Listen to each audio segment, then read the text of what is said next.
This video looks like it's about to be peak. It's the 15th of March, 44 BC, in Rome. The most powerful man in the Roman Republic, the dictator Julius Caesar, walks through the doors of the Curia of Pompey. The temple. Yo, Julius Caesar got so much. Yo, you know who's more tough than Julius Caesar though? Genghis fucking Khan. I'm not saying what he did is like good, but like, imagine being known as the guy who wiped out almost half the fucking population at that time. But then he killed like 40-60 million people. Also on top of that, he had like thousands of kids, you know? So like, isn't it like a good percentage, like 1% of the world is like his fucking descendants? So tough, man. He's tough, I'm not gonna lie. Like, imagine doing all that. I'm not saying what he did is tough. You know what I mean. Gathering point for the Roman Senate's meetings. The usual venue, the Roman Forum, a kilometre to the southeast, is undergoing renovations to build a new Senate house in Caesar's name, and is unavailable. The Curia, meaning meeting place in Latin, is located at the eastern point of a large open courtyard known as the Portico of Pompey. Compared to the Forum, it's rather secluded. It has no direct access to the side streets of Rome, and the only exits lead directly onto the portico. Today, this area is occupied by a large group of armed gladiators, who are loitering near the Curia.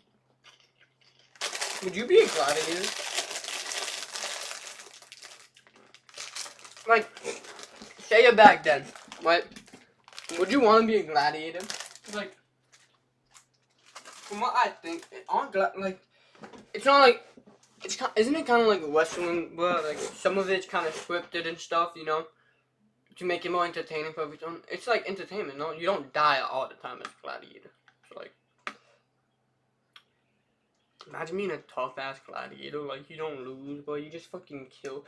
Like, you just unbeaten, you know, and like amazing streak going. Like, Curia entrance, trying to stay inconspicuous. Inside the Curia, senators are nervously milling about. They watch as Caesar takes a seat on his golden ceremonial chair at the front of the room. Caesar's right-hand man and closest ally, his co-consul Mark Antony, who had been with him before he entered, is nowhere to be seen. Unbeknownst to him, Antony is nearby, just outside, but he's being distracted. I already know how Caesar dies and all of that. I don't want to say nothing. I don't want to say nothing. Let's keep the video playing. By another senator. Caesar is alone. Across the room, a man rises from the benches and starts walking. Wait.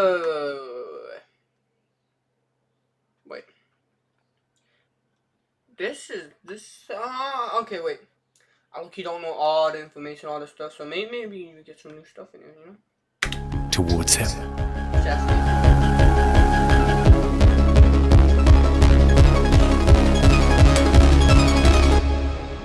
Tough ass fucking intro, I'm not gonna lie. Cooked with that intro.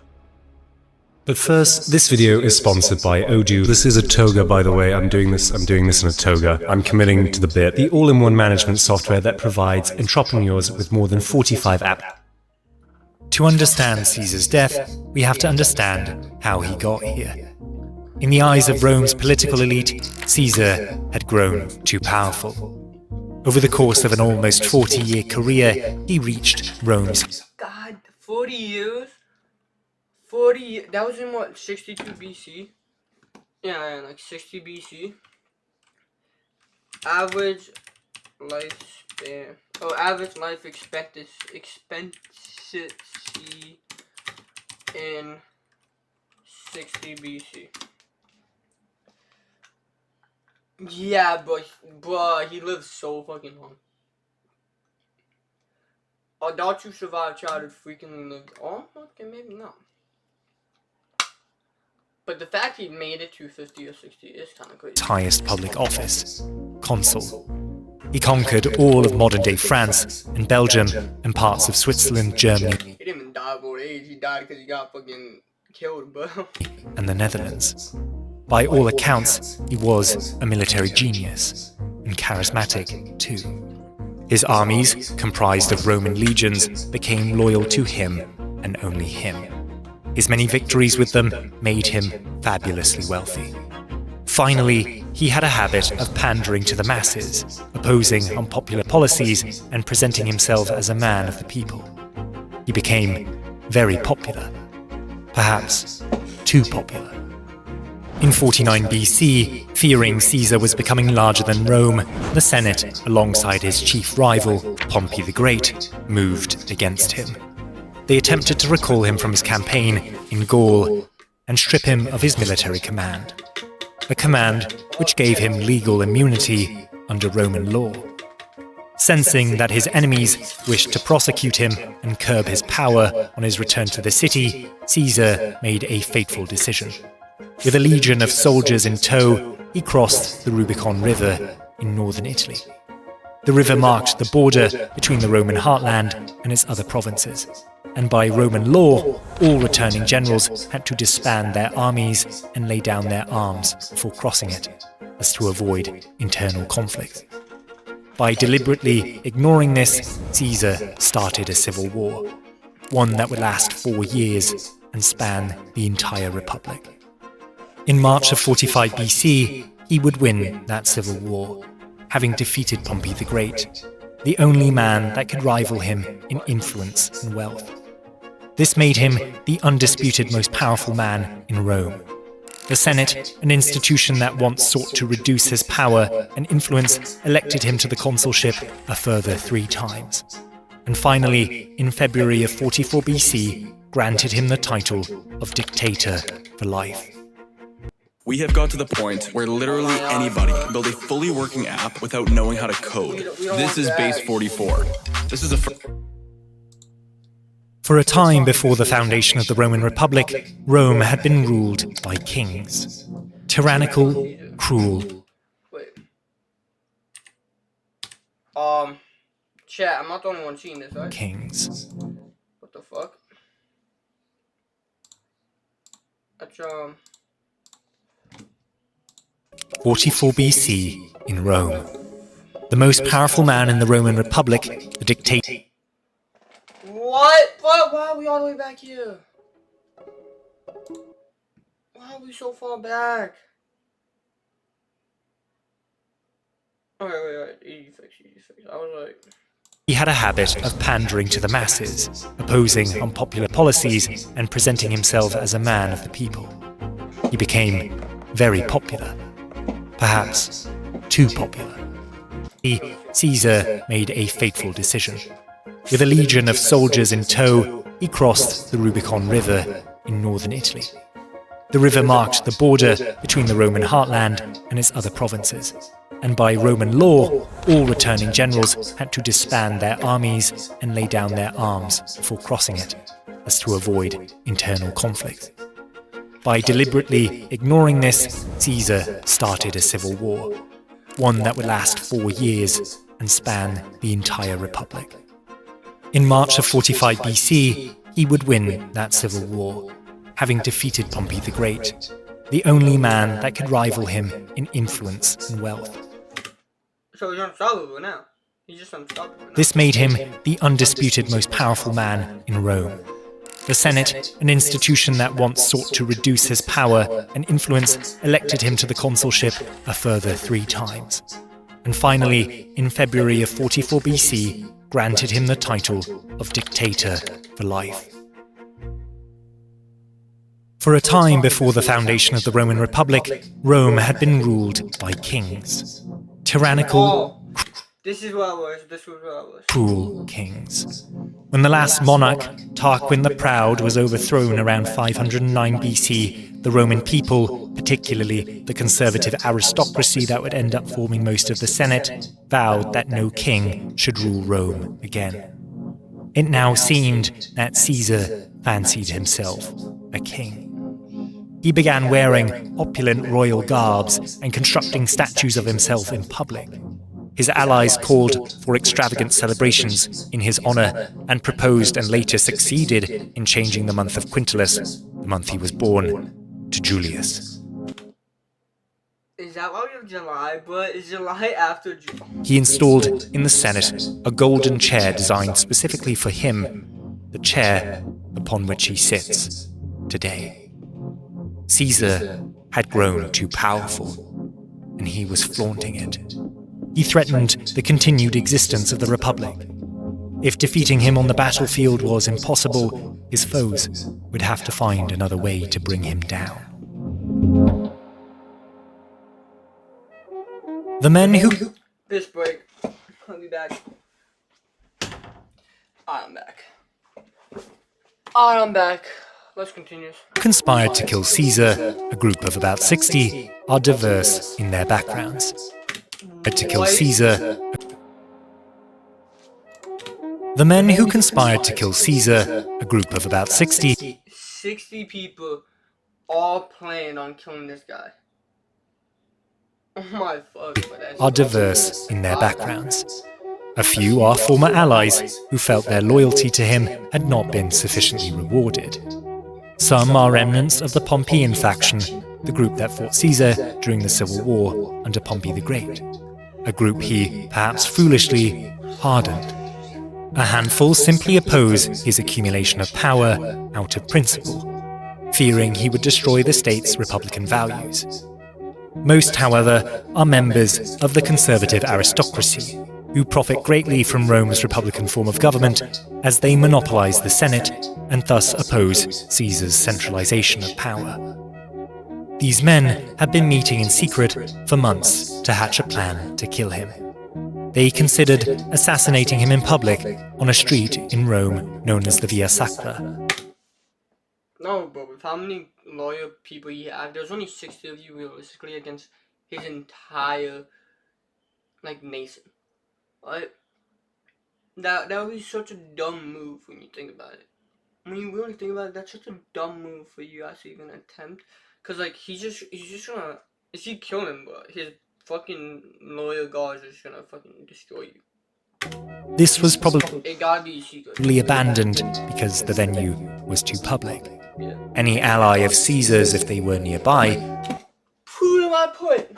See, this guy knows could more simply knowledge. intervene. Caesar had no bodyguards on payroll while in the city, but he was known to surround himself with some particularly intimidating friends to compensate. Another questionable idea was flinging him from a bridge and placing a number of armed men below it to ensure the fall would be fatal. They also considered striking while he was at a gladiator show, as they could hide the assassins in plain sight, posing as gladiators.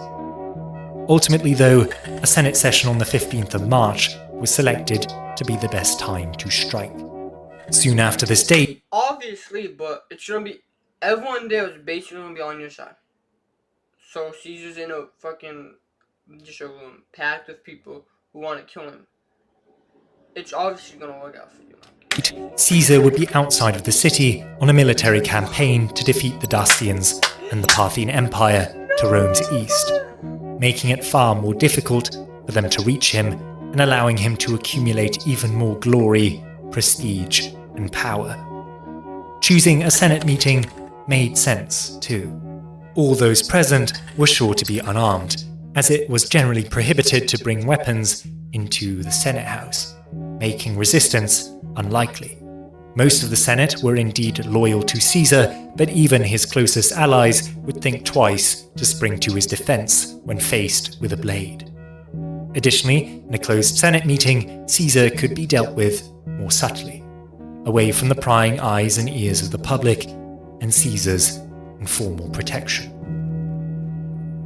So, on the day of the 15th, daggers are secretly brought into the Curia of Pompey in wooden boxes usually used to carry writing tablets for record-keeping. Before Caesar's arrival, members of the conspiracy... Oh my fuck, I'm so interested in the video, but this is actually so interesting, bro. Just the way he's describing it is way better than fucking my English teacher would describe it when we're going over this, or a history teacher. He's describing it better than anyone else describing it.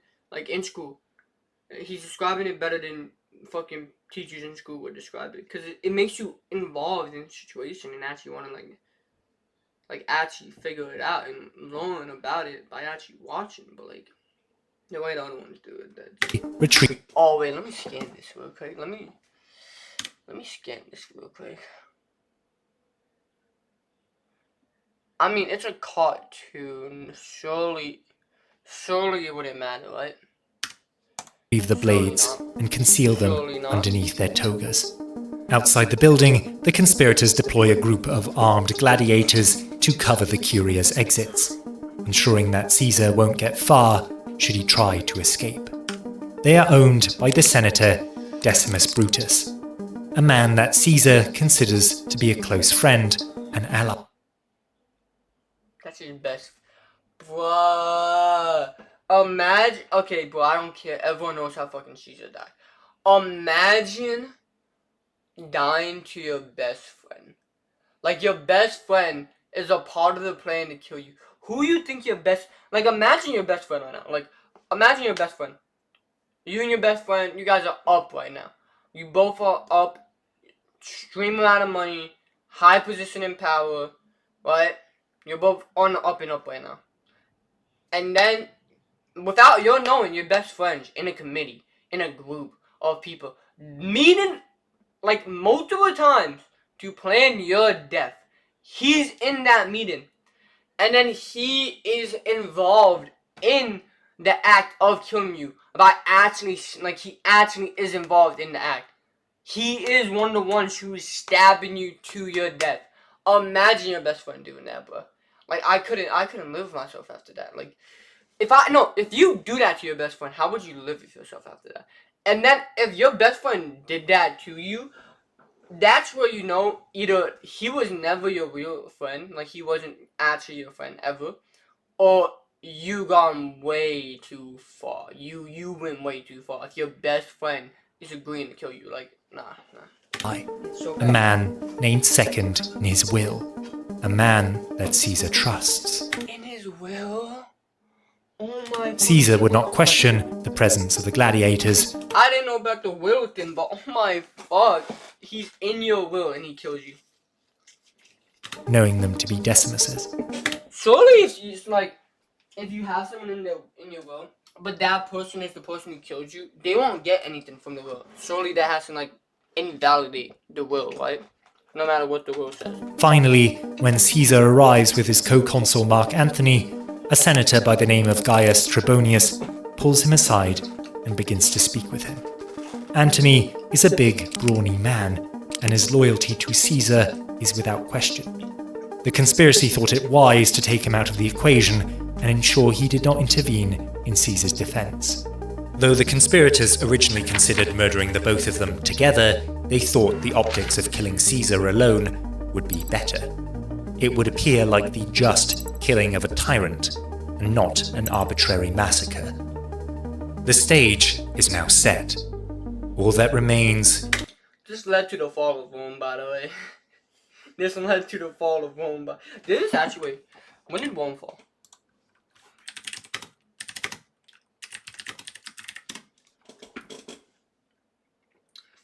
Oh.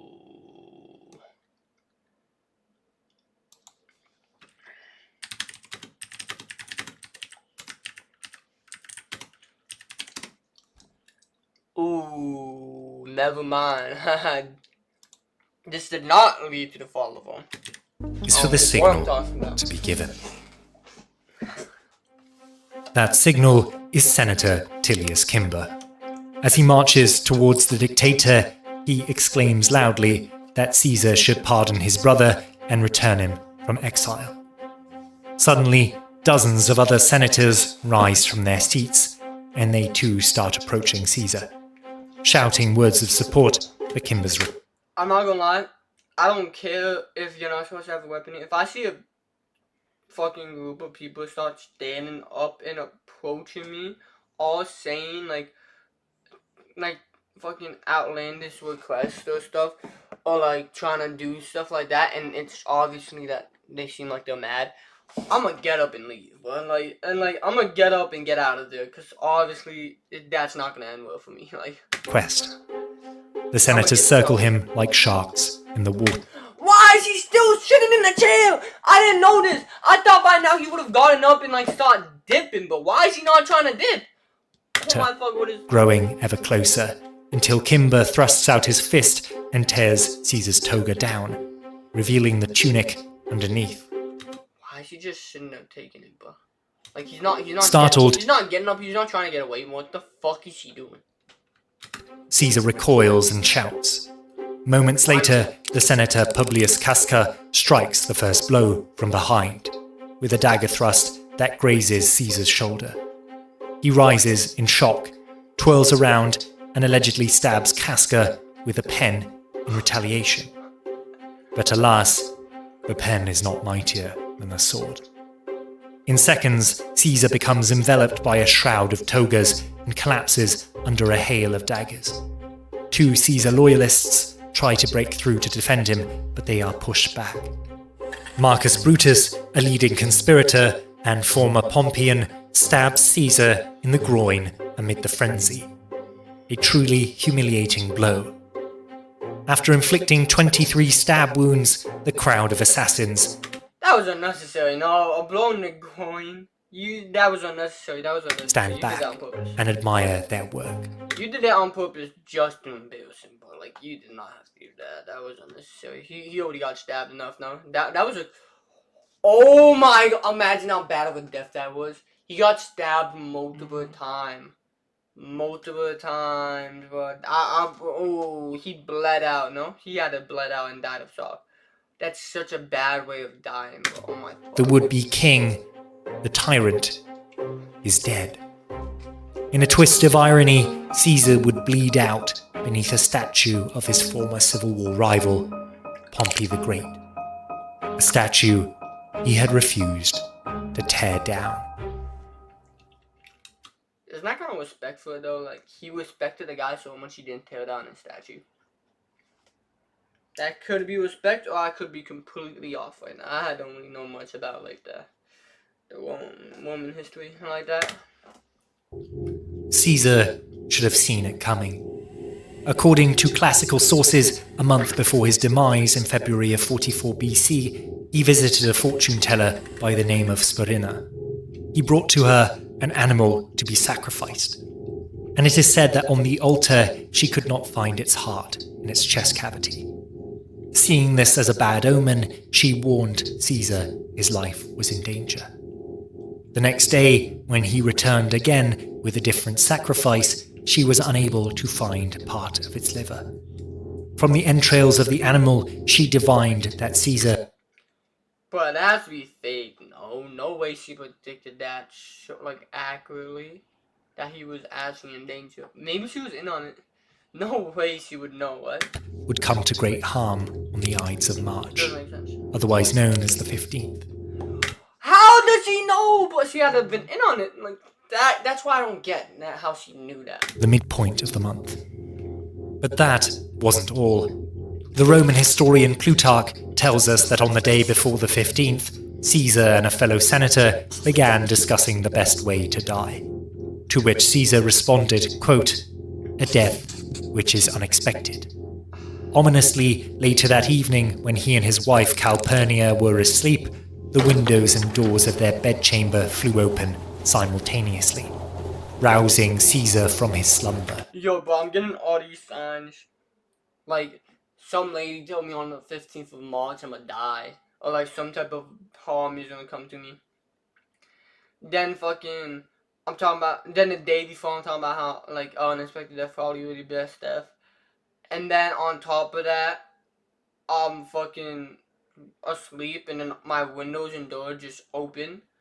Just out of nowhere. Yeah, I'm gonna be freaked out. Especially because it's the day before the 15th. Like, I'm not doing shit on that day, bro. Like, I'm gonna be fucking scared for my life. Oh my god. His wife was yet asleep, yet she tossed and turned, muttering something under her breath. The next morning, upon waking up, she begged Caesar not to attend the Senate meeting. Bro! All the signs were there, bro. Lady telling you on the 15th of March you're gonna get injured, right? The day before, you're talking about how unexpected death would be probably the best way to go with some other senator. And then, while you're sleeping, you're woken up to your windows and doors randomly just all opening. And then, the day of, when you wake up the day of, your wife is telling you not to go to the meeting. Oh my, like, that's way too many coincidences. Oh my fuck, that's way too many, like, stuff to happen, like, back to back. For me not to be scared of my fucking life that happened, like, on the same no, but, like... For she had dreamt their house had collapsed, Oh my and seen visions of her holding Caesar's bloodied, lifeless corpse. Caesar was, by Roman standards, not particularly superstitious, but the mounting signs Yeah, but you have shit ton of signs, and you still did it? were enough to put even him at unease. To be sure, he summoned his own seers and had them conduct sacrificial rituals. All of them yielded bad omens. Yeah, but wrap it up. Stay home with your wife. Do something completely different. Like, wrap it up. The fact you still went to the meeting is beyond me. That was enough for him to postpone the Senate meeting, resolving not to attend. So why, in the end, did he end up going? Well, his old friend, Decimus Brutus, I forgot about this! How? Oh my fuck, but... convinced him on the morning of the Senate meeting to ignore the omens and attend anyway. He appealed to Caesar's ego.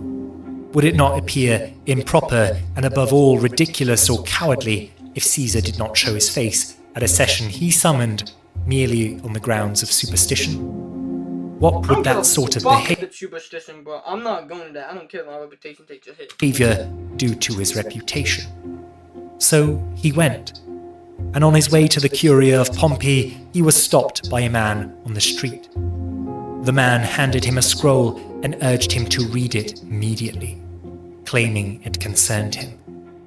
Reports tell us that this scroll supposedly contained details of the plot against him. For one reason or another, Caesar... Oh my fuck, I forgot all about this. I know. It's all coming back to me right now. But fuck.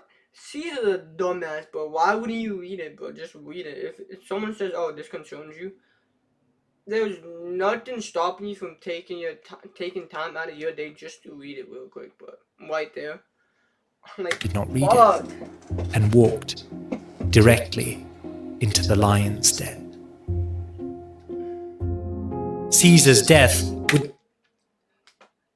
Everything was set up perfectly for you to survive and not to die. But you rejected it all and ended up dying. You can't blame anyone but yourself. Lead to a power vacuum and civil war that determined the fate of the Republic.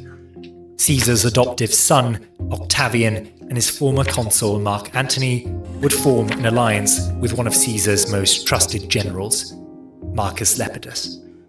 Together they would hunt down the men that murdered Caesar and crush all who opposed their rule, leading ultimately to the fall of the Republic and the rise of a hereditary monarchy under the Roman Empire. Octavian would become emperor, and he would not make his father's mistake.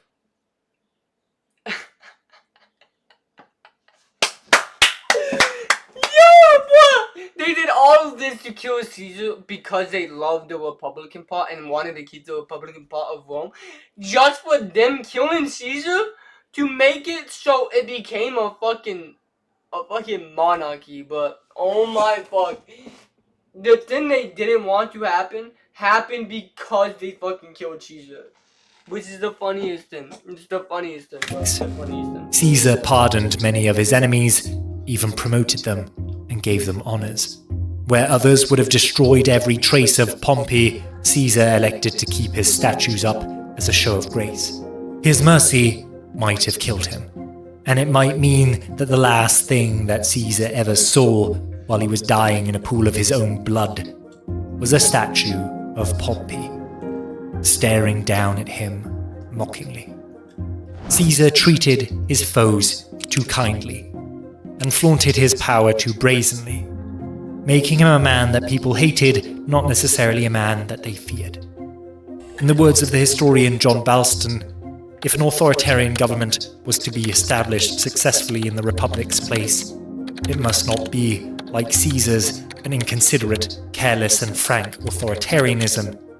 It must wear a Republican mask, however false. Damn.